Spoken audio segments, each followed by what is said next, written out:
Las plantas silvestres son unas grandes desconocidas en la ciudad. Pocas veces nos fijamos en sus colores o en su verdor, a no ser en momentos tan decisivos como fue el confinamiento, cuando su presencia fue una alegría en esos paseos silvestres que dábamos. Entender cómo son capaces de crecer en lugares tan austeros, en lugares con tan poca agua, con tan poca tierra, incluso con ninguna disponibilidad de tierra, en principio puede parecer un misterio, pero tiene una interpretación relativamente sencilla. Todas estas plantas, en el pasado, empezaron a crecer y se adaptaron a los lugares que tenían grandes movimientos, como por ejemplo los entornos de la ribera, donde las crecidas derruían las partes de las orillas, quedaban limpias y eran los lugares donde estas plantas iban a crecer con facilidad. O en un desplazamiento de ladera, en una montaña o en la sierra, en el que el terreno queda libre y se convierte en un lugar, en un hábitat muy propio para ellas, que son capaces de crecer en plazos de tiempo muy cortos, con gran profusión y en bastante altura. Eso es lo que han aprendido a lo largo de la evolución y en este momento lo hacen en nuestros entornos ciudadanos, porque son los lugares que más dinamicidad tienen entre obras, levantamientos de aceras, intervenciones distintas, y esa es la búsqueda que ellos hacen, los lugares inestables, los lugares discontinuos, los hábitats temporales. Son decenas las especies que nos podemos encontrar creciendo de manera espontánea en la ciudad. Un corto paseo nos va a permitir descubrir que en menos de 100 metros puedan existir más de 20 especies distintas.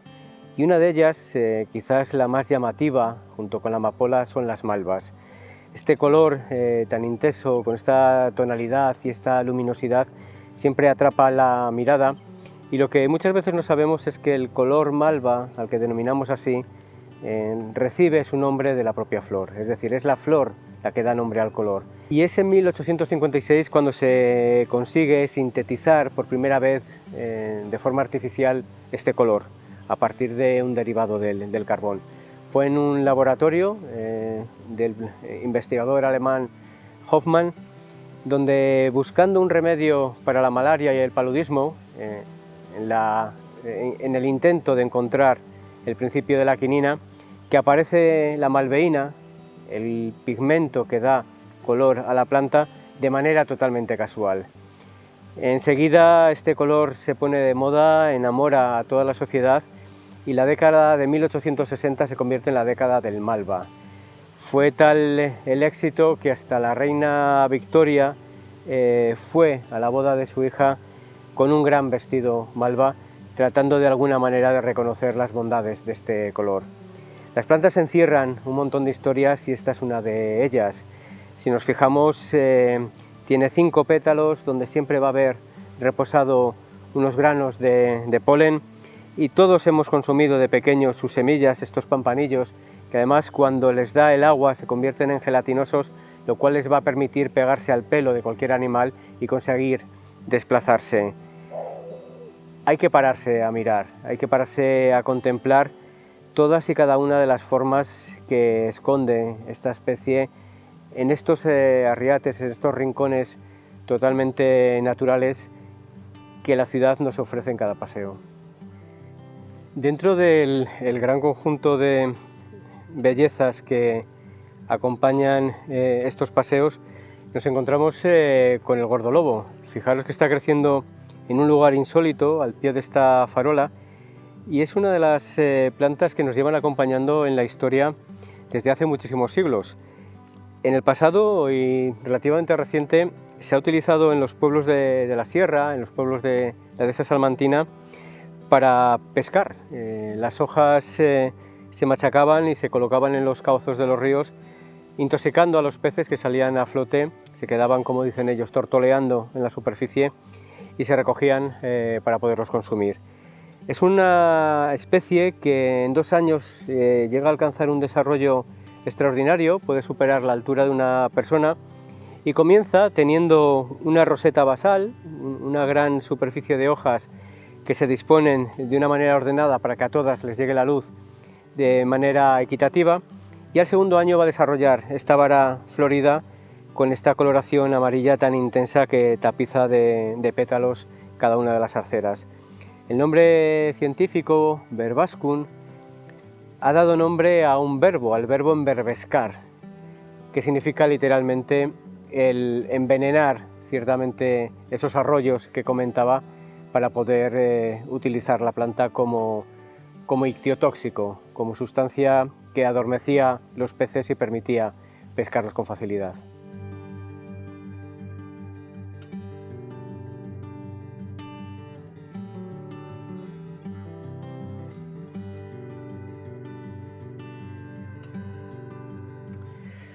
Todas estas especies se terminan llamando coloquialmente malas hierbas, quizás una acepción desafortunada. Podemos dividirlas en tres grupos: las que crecen en los cultivos sin que lo deseemos, esas malas hierbas, que se llamarían arbenses. Tendríamos también las que crecen al pie de los caminos, al pie de las vías del tren, que serían las viarias, las que crecen al lado de las vías en sentido amplio. Y tendríamos por último las ruderales, todas aquellas que crecen asociadas a las construcciones, sean del medio rural o sean ya de la ciudad.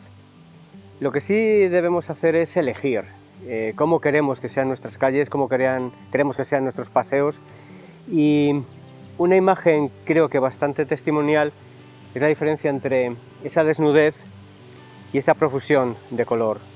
Ahí es donde tenemos que empezar a tomar decisiones.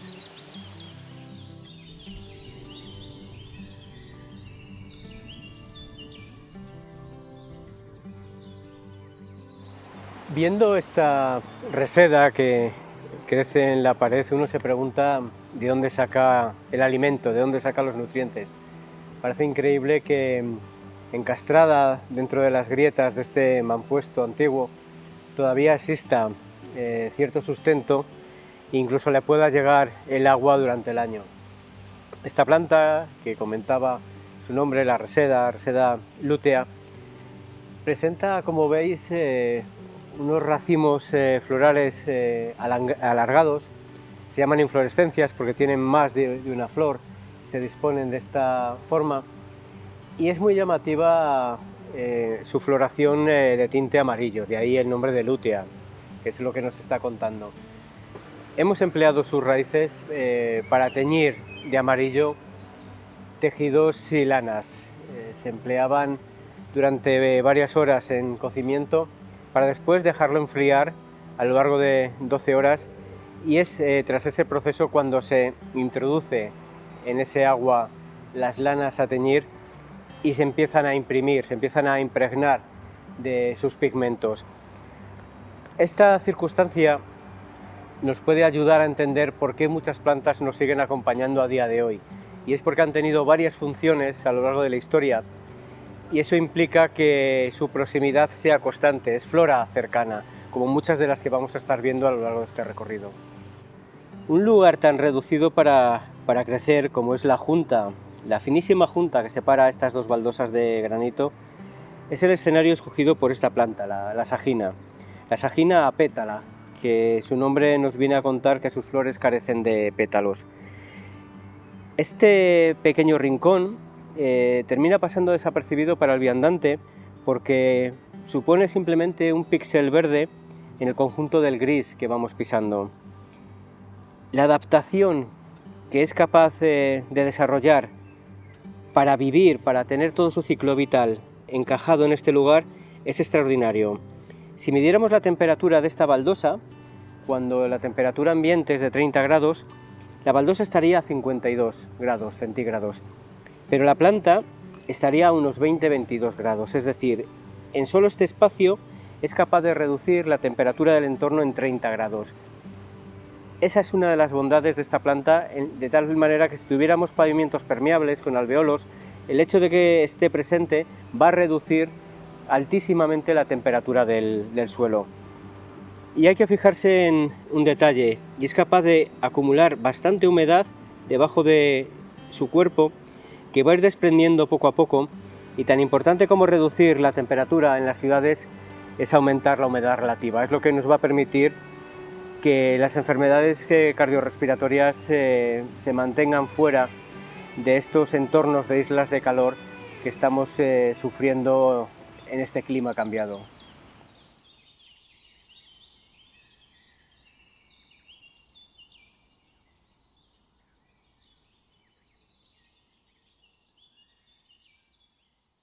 Quizás la belleza de calles y aceras lleve el nombre de la amapola.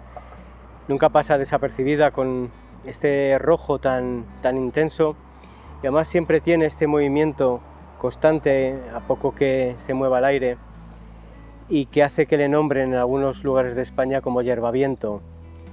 Cuando sopla el viento, estas cabezas maduras van a ser capaces de dispersar las semillas, y cada una de ellas es capaz de acumular más de 1.300 unidades, todo un alarde de dispersión. Si pudiéramos ver cada una de estas semillas a 25 aumentos, es decir, con una gran lente, veríamos que su forma es semejante a las de las pelotas de golf, las bolas de golf. Tienen esa forma llena de coqueras, de alveolos, pues están diseñadas para estar siempre dispersándose por el viento. Esos alveolos, esas coqueras, le permiten avanzar grandes distancias simplemente impulsadas por el aire.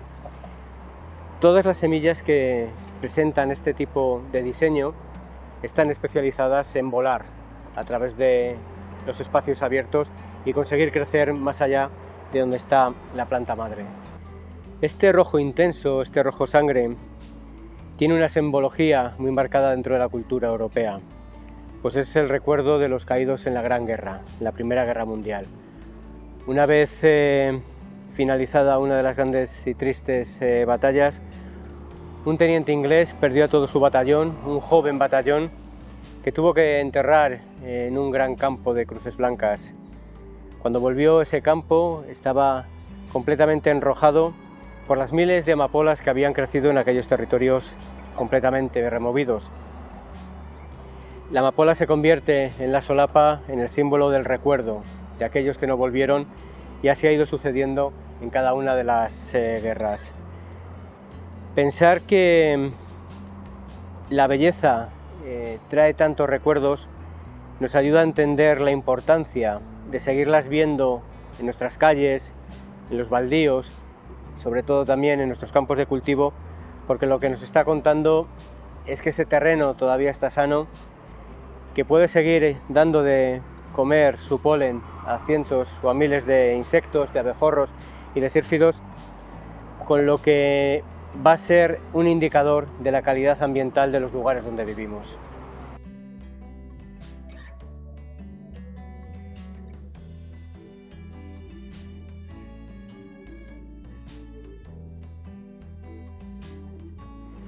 Si quisiéramos encontrar un trébol de 4 hojas, tendríamos que ejercer la paciencia en grado extremo, porque solo uno de cada 5.000 presenta esos 4 foliolos.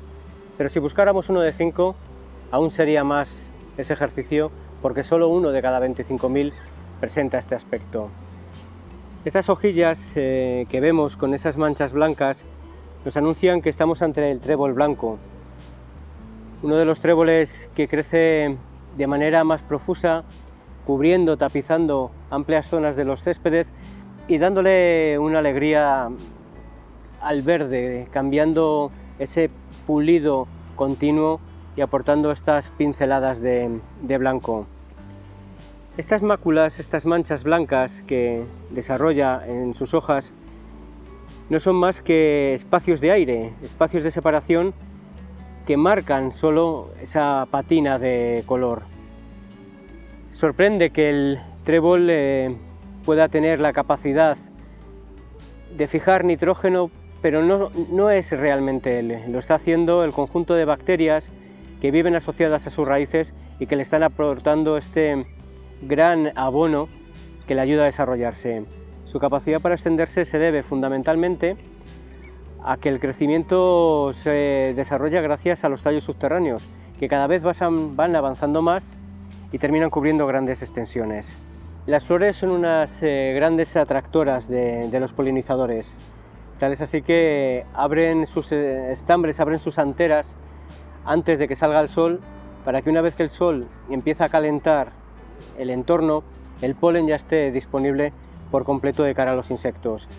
Si cubriéramos con una red el conjunto de las flores que impidiera el paso de los polinizadores, solo el 10% de las semillas serían fértiles, lo cual ya nos está contando la importancia que desarrollan estos pequeños seres a las que muchas veces les miramos con cierto gesto refractario, con cierto rechazo. La convivencia de estas plantas silvestres en los jardines es una necesidad para que todo el conjunto de la infraestructura verde de una ciudad funcione de manera coordinada y de manera eficiente. Cuantas más plantas silvestres utilicemos en la jardinería, mejor van a funcionar las zonas verdes, más resilientes y más resistentes van a ser a los periodos de sequía, a la falta de humedad en el entorno y a estas grandes insolaciones, estas grandes temperaturas que estamos sufriendo y que vamos a seguir sufriendo.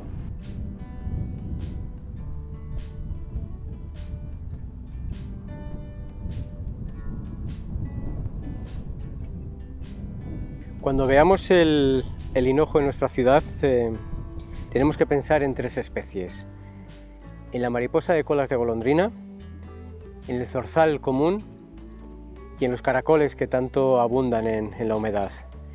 ¿Y por qué cuento esto? La mariposa de cola de golondrina desarrolla todo su ciclo encima de esta planta. Pone los huevos, de ahí van a salir las larvas y en el momento que pupa empieza a desarrollarse posteriormente la belleza de sus alas. Los caracoles están encantados de subirse a las puntas de los hinojos, sobre todo cuando ya están secos, y solearse, aun cuando a la vez también aprovechan su savia en el recorrido que van haciendo a lo largo de los tallos. Y los zorzales son unos grandes amantes de los caracoles, pero desde el punto de vista gastronómico. Se alimentan en gran medida de esta especie y van a atraparlos en estos entornos de tal manera que muchas veces vamos a encontrar todo el conchero, todas las partes rotas del caparazón al pie del propio hinojo, siendo un reflejo, un rastro de que por ahí ha pasado por lo menos uno de sus ejemplares. Con lo que si queremos seguir teniendo el canto del zorzal, si queremos seguir viendo los vuelos de las mariposas de cola de golondrina y si nos gusta ver las espirales de los caracoles, será bueno que introduzcamos esta especie en nuestras zonas verdes. A mayores siempre van a producir un agradable aroma, un perfecto fulgor.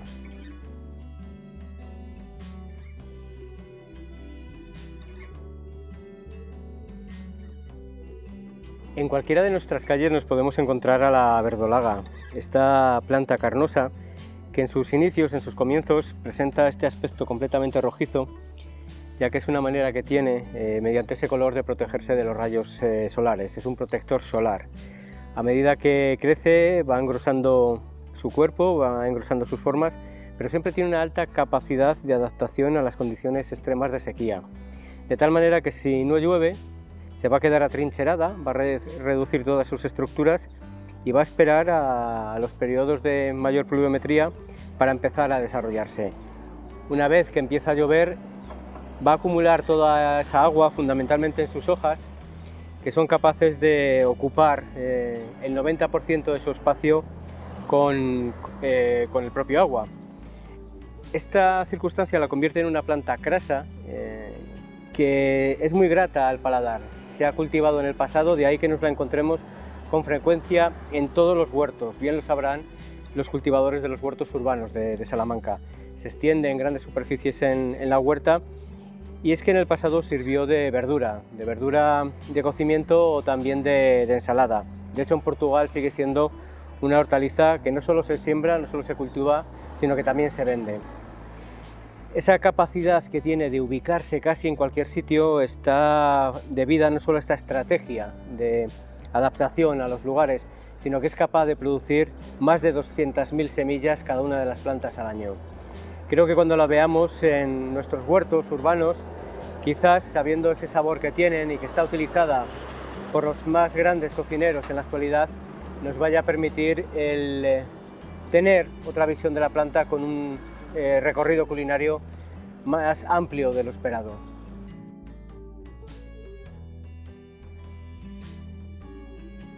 Los alcorques son estos espacios habilitados para que el árbol pueda no solo recibir agua de la lluvia, sino que sus raíces puedan respirar. De ahí la importancia de que estos alcorques sean lo más amplios posibles. Al tener tierra disponible se convierten en auténticas islas, pequeñas islas de diversidad vegetal, ya que las plantas con esta actividad y esta visión tan dinámica de los espacios son capaces de cubrirlas por completo y generar pequeños jardines que además aportan bastante belleza. Como veis, tenemos aquí especies como las achicorias y las ternillas, tenemos el diente de león, tenemos las correhuelas que están aquí escondidas y se comportan como reptantes. Quizás sea el diente de león la que más nos llama a la mirada. Tiene este conjunto de flores amarillas, todo lo que vemos es un conjunto de 160-180 flores, no es una única flor, lo que facilita a los polinizadores el poderse mover por el conjunto del capítulo. Produce estas semillas que todos conocemos y que soplamos para su dispersión, y tiene una singularidad, y es que es capaz de producir ejemplares genéticamente iguales a este, es decir, se puede reproducir sin que tenga necesidad de polinizarse, de tal manera que el clon que aparece es capaz de ocupar los lugares con las mismas estrategias, exactamente las mismas que la planta madre, y ese entorno distinto en el que está cayendo la nueva semilla va a tener la disponibilidad de recursos para poderse adaptar. Es muy necesario el tomarse los alcorques como zonas necesarias de ajardinamiento y dejar a las flores silvestres, a la vegetación autóctona, que crezca libremente para poder cumplir una función, por lo pronto, de evitar la transpiración del agua, la evapotranspiración que queda en el alcorque, y a la vez embellecer también estos rincones que si no quedarían desnudos.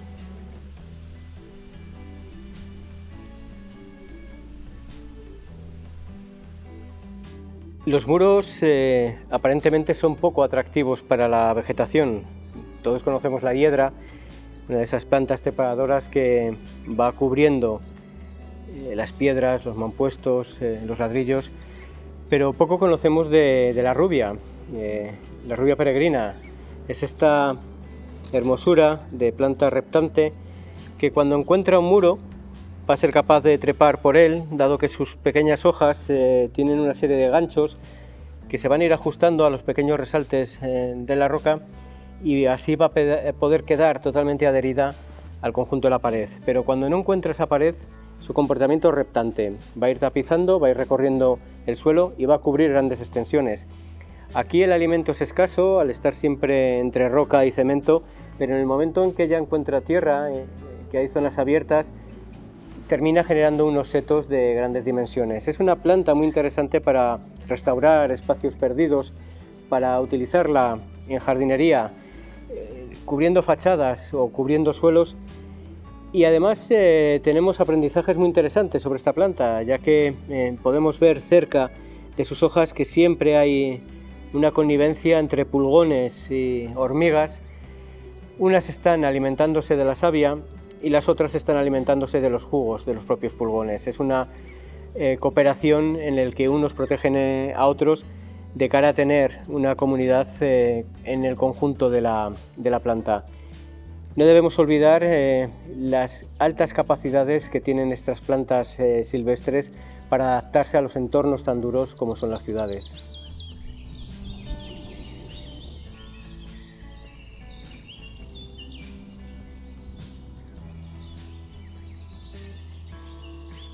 Seguramente la margarita es una de las flores más conocidas, junto con la amapola o los dientes de león. Poder ver una de ellas a la lupa nos va a sorprender, porque realmente no estamos viendo una única flor, estamos viendo un conjunto muy grande de flores, un grupo de ellas amarillas en el interior, en esa yema, que se llaman flósculos y son tubulares, y otro conjunto de flores planas, blanquecinas, que tienen ese hermoso nombre de lígulas. Aquí está cubriendo todo este césped muchas veces la vamos a ver también de manera relicta en entornos menos fértiles, pero lo que no hay duda es que tiene una belleza absoluta. Es de las que se puede reproducir sola e incluso puede avanzar con los tallos subterráneos, de ahí que vaya abriendo toda su extensión y va buscando la luz, con lo cual en los días de sol va a estar abierta y a medida que atardece y perdemos la luz se va cerrando, incluso si llueve va a cerrar por completo todo este conjunto de flores blancas para quedar en el interior protegidas. Poderlo ver en aumento a través de un cuaderno de campo nos hace tener una idea de los grandes secretos que terminan escondiendo flores que vemos de manera habitual y que hasta que no le metemos una lupa y un gran aumento no somos conscientes también de la estética del diseño que terminan encerrando. Junto a este jaramago que termina siempre ofreciéndonos su mejor paisaje en las cunetas de la ciudad y alrededor, cerramos este diálogo con las plantas de ciudad, con la flora urbana, en la que hemos podido conocer un minúsculo apartado de todo aquello que nos ofrecen. Fijaros cómo hemos visto que son capaces de atemperar los grados centígrados, ser reservorios de humedad con toda la bondad que ello supone, y creo que debemos pensar, debemos valorar su uso en jardinería, ya que son las plantas que mejor están adaptadas a este rincón, a este espacio de Castilla y León que es Salamanca, de la flora más amplia de la que existe en la ciudad. Y quizás nos debamos plantear qué beneficios medicinales están asociados a su presencia. El hecho de que disfrutáramos de toda su hermosura al salir del confinamiento, el hecho de que saliéramos del confinamiento y nos encontráramos con su hermosura, fue ya per se un beneficio psicológico. Una pregunta que puede quedar en el aire siempre es si no estarán encerradas en cada una de estas plantas, o al menos en alguna de ellas, el principio medicinal que nos puede salvar de la próxima pandemia.